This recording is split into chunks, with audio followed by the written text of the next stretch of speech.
One sector where AI adoption is no longer just a buzzword is self-publishing.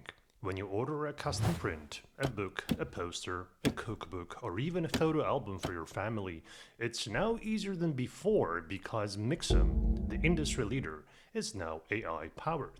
Let me show you. On their webpage, you write what you need to print, and it guides you like a real expert does through everything you need to know or decide on. Let's give it a moment to think. And it spelled out to me all the steps and decisions I need to go through. I made my decision on the number of copies and paper size first, but I have no clue what the finishing options are. But apparently that's okay, because mixam knows that for me. After being advised on my options, I chose silk paper type and gloss lamination. And it's done. I can click a link to order my custom print like a pro, despite being no expert in that stuff. But wait a minute, how was all of that made possible? Meet Lucian, digital project manager who led this AI project.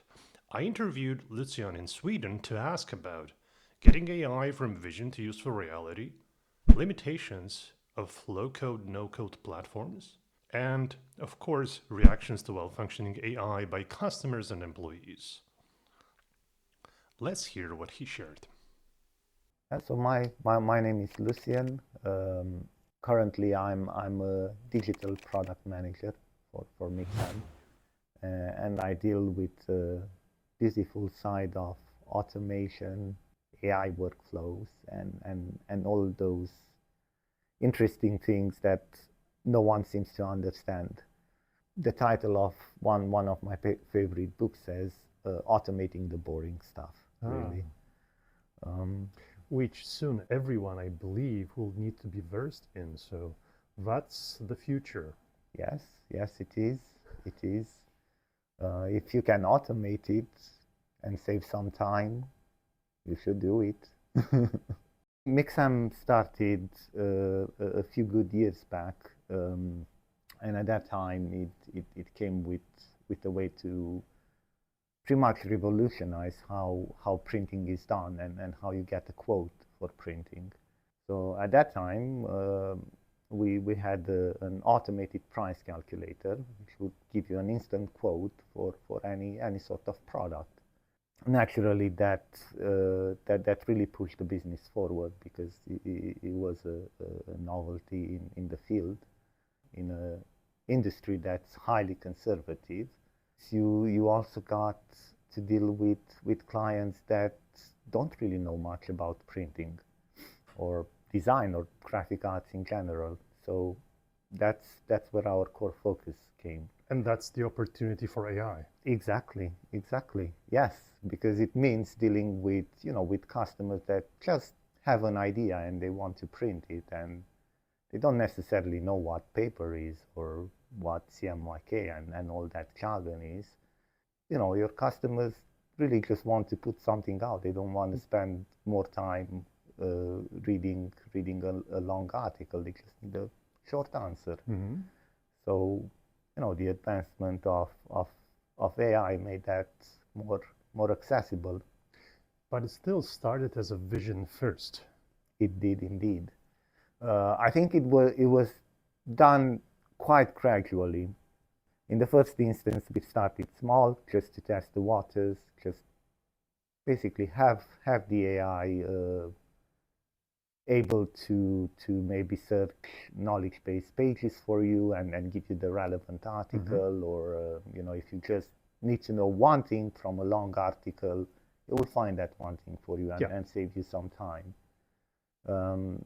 And from there on, it just evolved. The more experience we built with working with language models, the more use cases we saw. So the next step was to have a live chat agent that's also capable of looking up your orders and giving you statuses. And then it came the big thing, which was have a live agent that kind of goes back to our core product, which was the price calculator. A live agent that can give you a quote for a product you want that you might not know if we sell it or if it's in our product range. And even if you do, you probably don't really know what options to pick, Mhm. be it paper, color, or whatever works the best. You mentioned about the metric that roughly 70% customers, first-time customers, come in without knowing exactly how to configure their product. Correct, yes, yes. And you know, we did our best to help there, and we made very specific product categories which contain selections that we curated, and we know, well, coloring book, for example, needs something you can draw on, so you need uncoated paper. But not everyone comes to you saying, hey, I need a coloring book. They might say something, hey, I have some illustrations which I want to print. So you need to guide them towards the right place to find the right product. Well, AIs are basically very good at connecting the dots. Exactly, and it's also good at guessing more vague responses. And even if it doesn't, it can at least guide you in the right direction. And most importantly, it does it then and there. It's not something you have to send a message for and wait a few hours to hear back. But still, to be on top of the number of possibilities, varieties of your product, it's not an easy task. How many varieties of the products you have in your catalog? I think in total, if we take every single option, because we do custom sizes for almost everything as well, so it's roughly over 1 billion combinations. So yes, indeed, you can probably have an AI agent that can look through all these combinations and have the notion of them.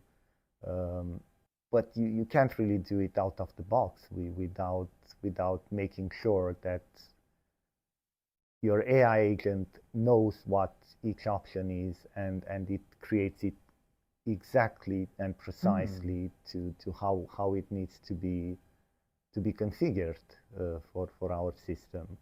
So you can't leave any room to guessing. It has to be precise, it has to be well documented, and you have to basically make 2 or 3 systems work together in tandem with no room for error. So that was the challenging part really. I'm curious about the moment when you were still thinking about the agent, where you dismissed the idea to create it with low-code or no-code platforms. Tell us about that. Yes, I mean there are some great platforms out there, not to Yes. discredit them, but they're all limited in what they can do.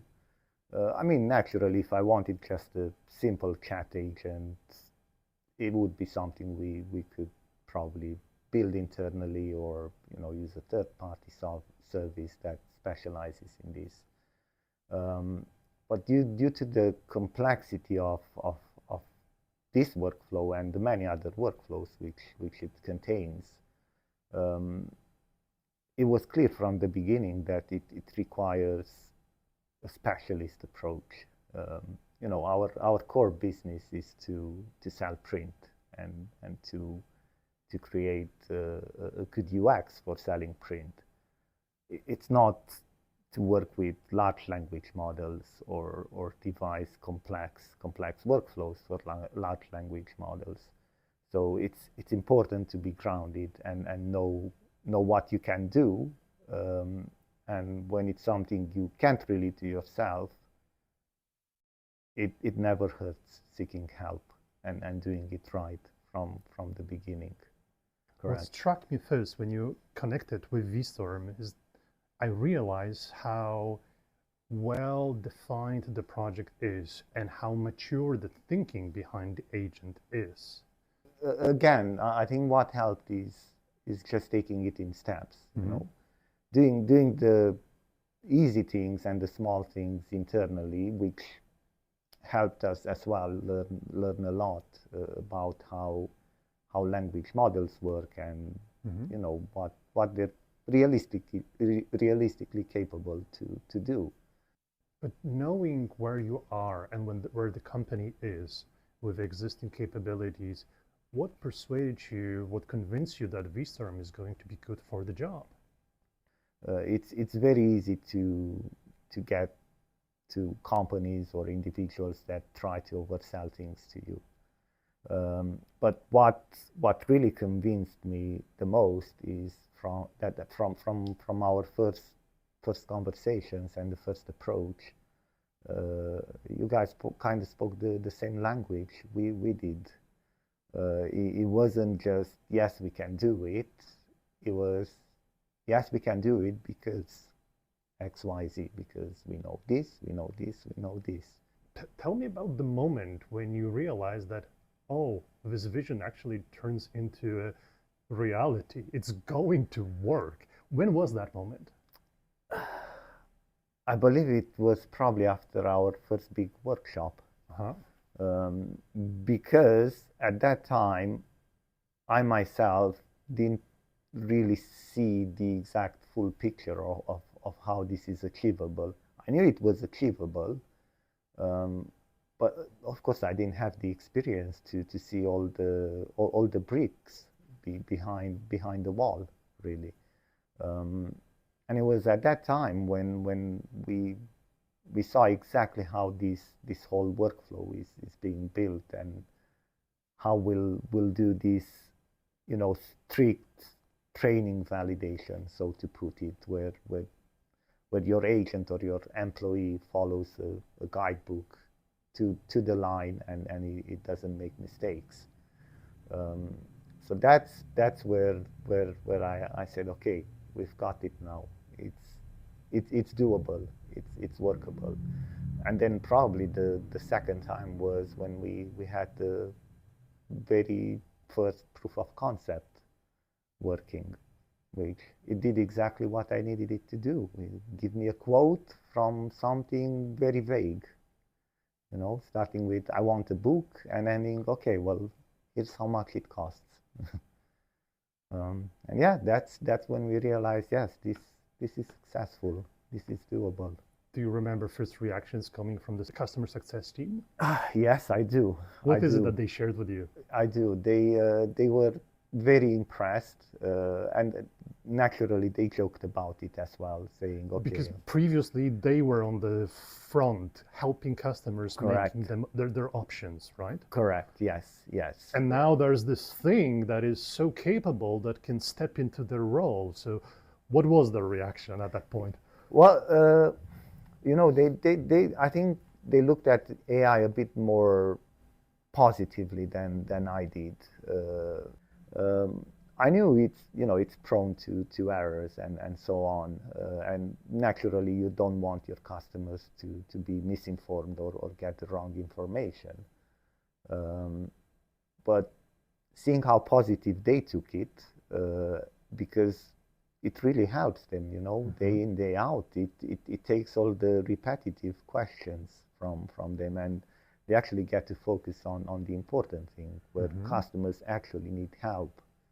So yeah, their reaction was, this is really good.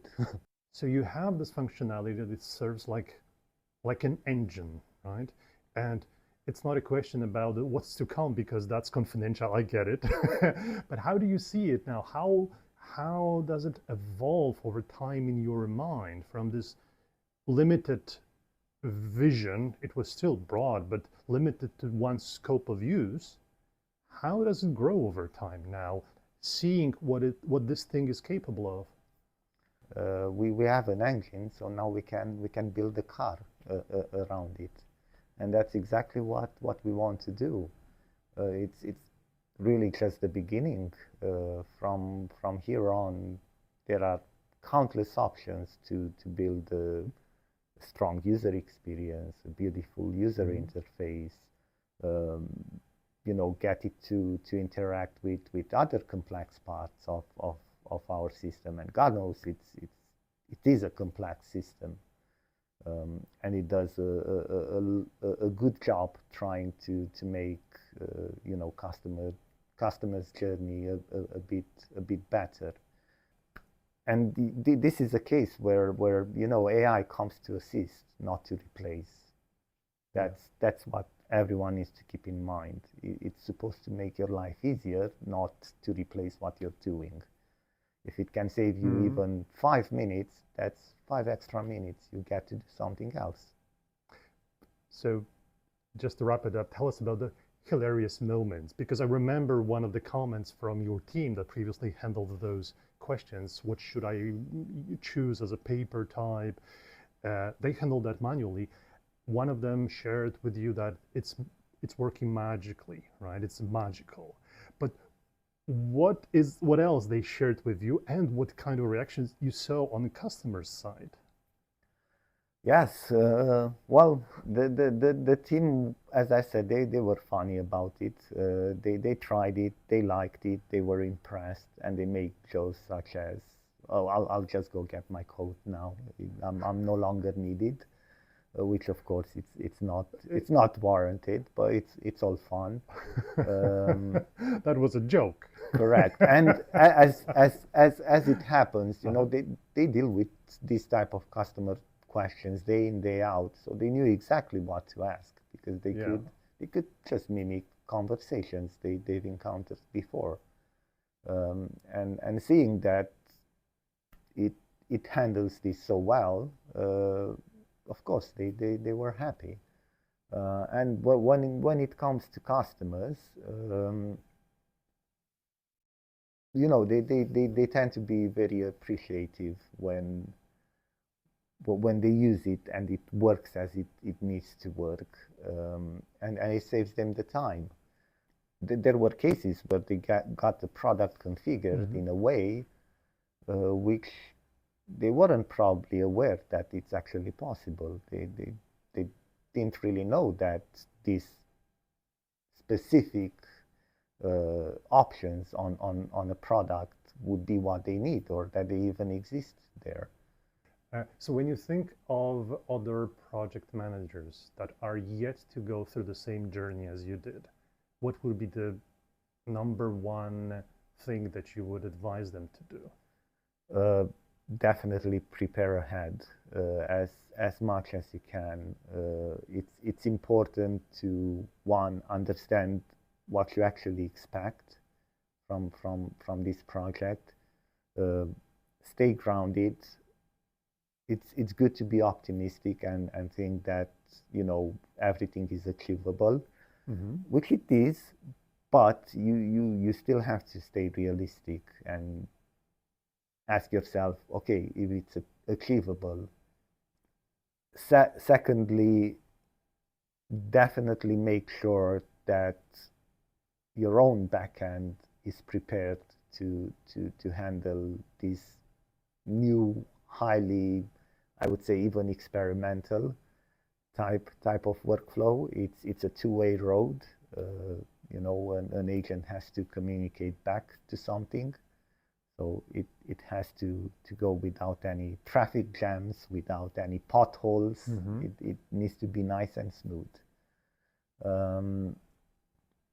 Don't be afraid to ask for help. There's always time to learn something new, and once you learn it stays with you, and it makes everyone's job easier. You guys came highly professional, and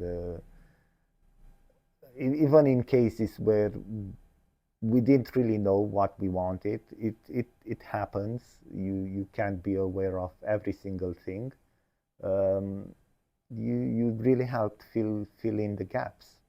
It helped a lot better define the journey, because as I said, it's not enough to say just, yeah, we can do it. I think what really builds the trust is saying, yeah, we can do it. Here's how we'll do it. What do you guys think? And that's how we'll do it. It was not just highly technical and, you know, speaking the same language we do. It was also very descriptive. So it also helped, you know, solidify the idea to other departments which might not be as technical as we are. Yeah, it wasn't a difficult decision, I would say. But now the agent is live, and basically everyone can use mixam services and see for themselves Yes, how the exactly. solution works and prove us right or wrong. Is it really magical? I'm a writer myself, and I quoted how much would it cost to print my book, and I gave it some difficult questions, and it stood its ground. So Yes. so we encourage others to try the same, even if it's just a simple poster or something else, like a simple print. No, it will try to get all the right information from you as to what your book really is. And by the end of it, you'll get a plan and a quote as to how to do it. And from there on, if you have more questions, well, it already knows everything we know to advise our customers. So it will tell you the right thing and how to get started. You mentioned that this is just the beginning.